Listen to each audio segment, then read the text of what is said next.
एक बार गौतम बुद्ध अपने भिक्षुओं के साथ एक वृक्ष के नीचे बैठे विश्राम कर रहे थे। उस वृक्ष की छांव में बुद्ध अपने शिष्यों की जिज्ञासा को दूर कर रहे थे। बुद्ध के सभी शिष्य एक एक करके उनसे प्रश्न पूछ रहे थे और गौतम बुद्ध उनके प्रश्नों का उन सभी को उत्तर दे रहे थे।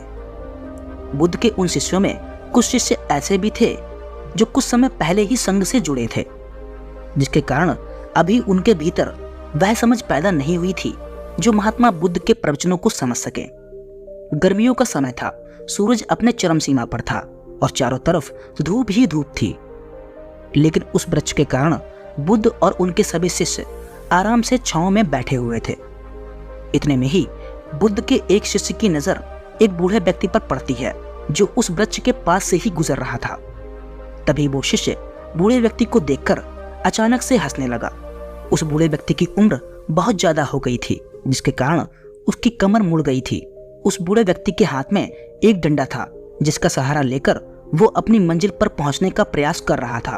अपने शिष्य को हंसता हुआ देख बुद्ध ने उससे कहा कि मेरे प्रिय शिष्यों, कृपा कर हंसो मत, क्योंकि जिस व्यक्ति को देखकर अभी तुम हंस रहे हो वो कोई साधारण व्यक्ति नहीं है, बल्कि वह इसी क्षण तुम्हारे जीवन को रूपांतरित करने की क्षमता रखने वाले व्यक्ति हैं जो आज तक मैंने तुम्हें नहीं सिखा पाया।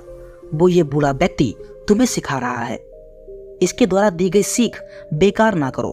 बुद्ध की ये बात सुनकर वह शिष्य बुद्ध से कहता है कि मुझे क्षमा करें भगवान, परंतु मुझे ये समझ नहीं आ रहा कि एक बूढ़ा व्यक्ति जो खुद अपने शरीर और अपनी बीमारियों से लाचार है वो मुझे क्या सिखा सकता है। फिर बुद्ध उस शिष्य से कहते हैं कि ये बूढ़ा व्यक्ति तुम्हें तुम्हारा भविष्य दिखा रहा है।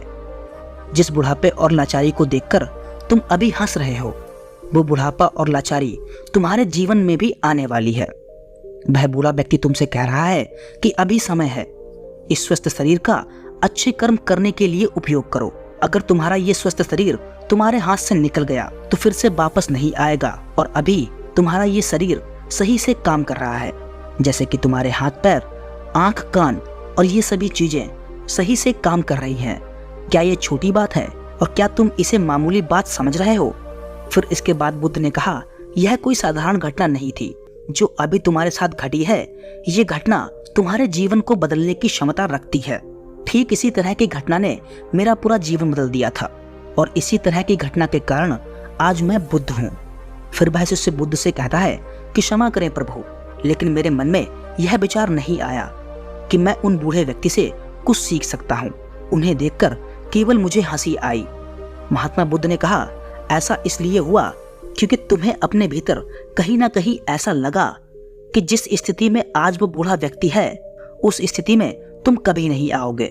जिस बुढ़ापे का और लाचारी का सामना आज वो बूढ़ा व्यक्ति कर रहा है, तुम्हें लगता है कि उसका सामना तुम कभी नहीं करोगे, इसीलिए तुम उस बूढ़े व्यक्ति को देखकर हंस पाए। तुमने सच्चाई को नजरअंदाज कर दिया।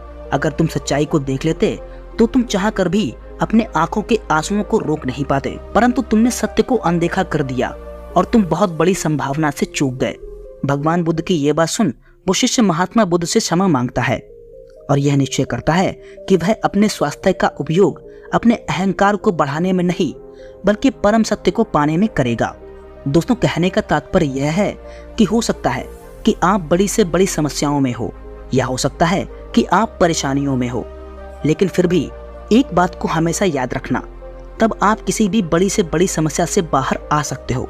इसीलिए महात्मा बुद्ध ने कहा है कि हमारा स्वास्थ्य हमारा सबसे बड़ा उपहार है जो हमें इस सृष्टि से मिला हुआ है, इसीलिए इसका सही उपयोग करें।